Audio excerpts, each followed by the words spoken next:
Oh, crud. The frame's gone. I think we're going backwards. No. Uh, at the first of this, when I started building this, I said that I didn't have any kind of measurements. I just looked at the dude's videos and I thought, well, I'll try to build that. Okay, after I've got the frame on there, and the wheels that I'm going to order are 6¼ inch wheels, but overall height is almost 8 inches altogether with the mounting. Well, when I had the frame on there, in order to make, I'll show you what we're making right now anyhow, this will help. These are going to be the mounts for the casters. They're actually solid rubber casters. They're made for something like this. But anyhow, with this mount, it'll be welded up against the bottom edge of the frame. Okay, and if I were to raise this thing up another 7 13 sixteenths or something like that, it ended up being almost 8 inches taller. And by the time I raised that up another 8 inches taller, the rack was going to be like almost to my chest. Well, not to my chest, but about midways of my stomach. That was, to me, that was way too high, not counting the handle. That's another 5 inches taller. So, long story short, what I've done is I've taken the rack off, or the frame rather, and I've chopped out 4 inches all the way around. And now, while I've got it off, I'm going to go ahead, we're going to build these caster mounts. And this is what it's going to look like. These are all the parts. What I've done is, these stick out 5 inches long to match these plates. They're 5 inches long, and you can see how it's going to be tack welded up there. I'm going to drill all the holes through the plate for the mounts to be able to bolt the caster wheels on there. The angle pieces here are 2 inches right here to go all the way up to the top of this 2x2 square tubing. 5 inches long, 1 inch out here. So what we're going to do, like I said, is we're going to get all these drilled, get the holes drilled through it, and then we're going to come back and put them up against there. We're going to tack weld all this and tack weld it together. So let me get all the holes drilled and we'll come back. Alright guys, here we go. As you can see, I've got them tacked into there. Got the holes drilled through all of them.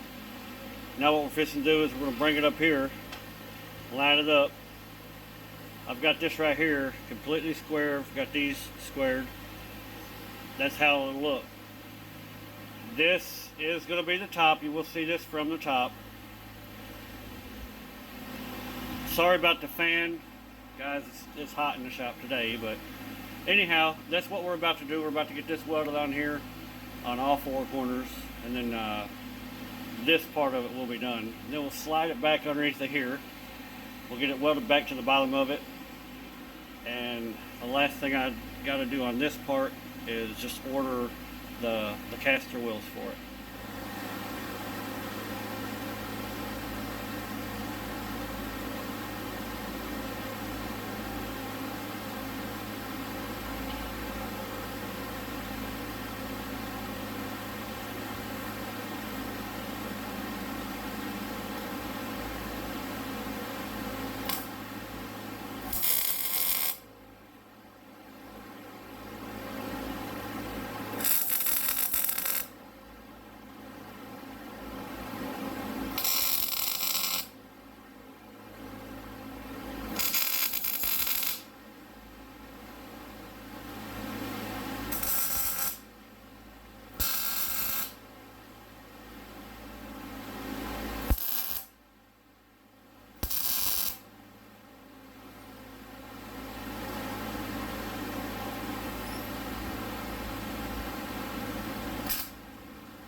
So we've got the legs welded on. Got two right there, one there, one here. A buddy of mine has let me borrow his welding helmet to check it out. Oh my gosh, it's amazing the difference in quality of a welding helmet. The one that he has let me borrow, you can see it's a Lincoln Electric inside of there, but it's got a big old face shield on it. There it is. There's the lens right there, and it's golly, it's like night and day difference between my welding helmet. I mean, I can actually see what I'm welding. So now all we gotta do is get this down off of here, slide it back under here, and weld it back on here. Alright guys, now that we got all that frame back on, got the pads for the wheels, next we're going to install a propane log igniter, or propane assist if you want to call it. That way it'll go up underneath the basket and help out with the charcoal or whatever it is. I've got me a hole already started right there. And what I've got, this is what I'm going to end up building. Alan's Welding, he builds his own, and I've seen how he did it.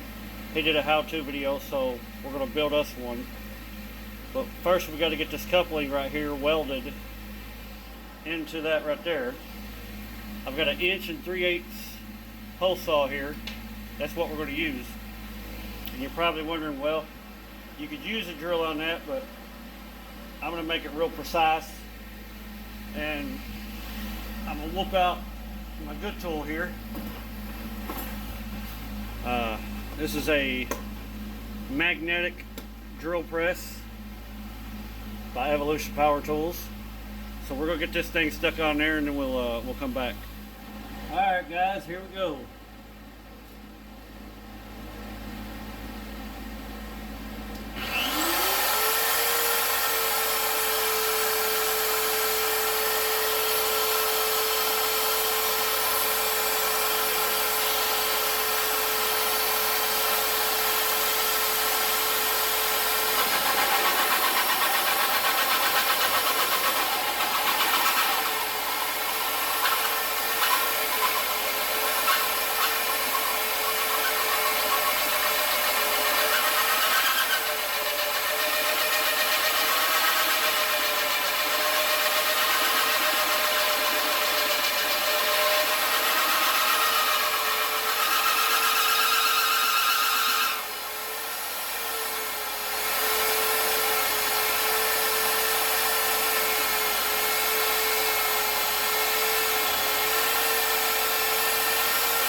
That's it, guys.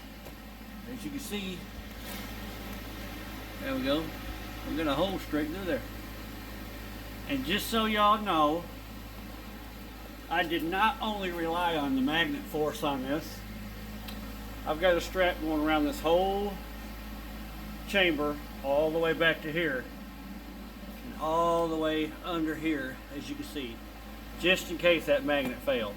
So, safety first, guys. Alright, the next thing we're going to do is we're going to make a vent hole in this door. I think what I'm going to do is I'm going to make a sliding door. I've got it marked out on the inside here.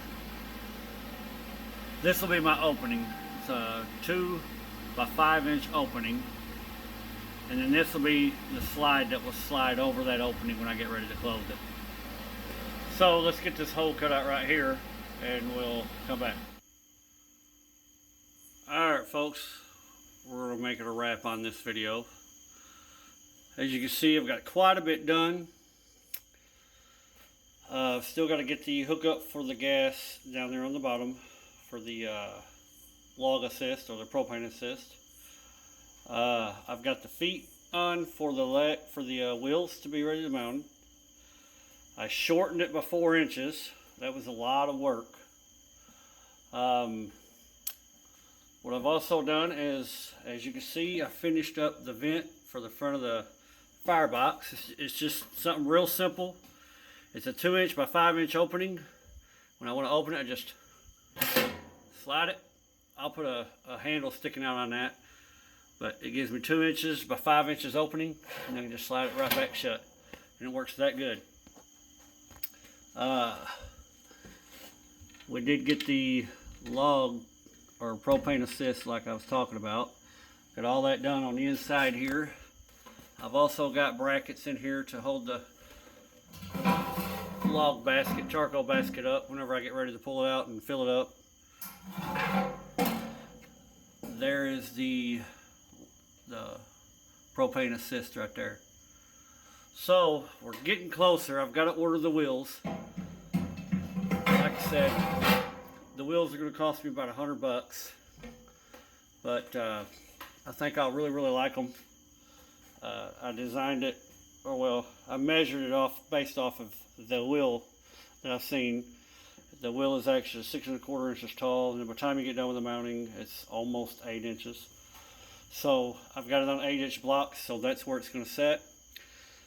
My shelf right here is 37 inches from there down to the ground, so that's perfect for me. That's the same size as my workbench over there.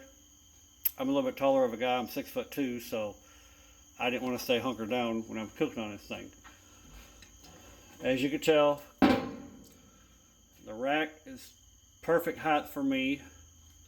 I've got to get some handles for the baffles on the stacks here.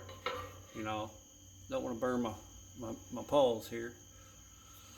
And other than that, guys, it's pretty well done, just about. Like I said, just the wheels and the little propane hookup, 2 grates, and then we'll get this thing painted and season this baby. But anyhow, guys, thanks for watching. If you want to see the professional guy do this, go over to Alan's Welding. He's the guy that I watched build one of these, and I wanted to build mine.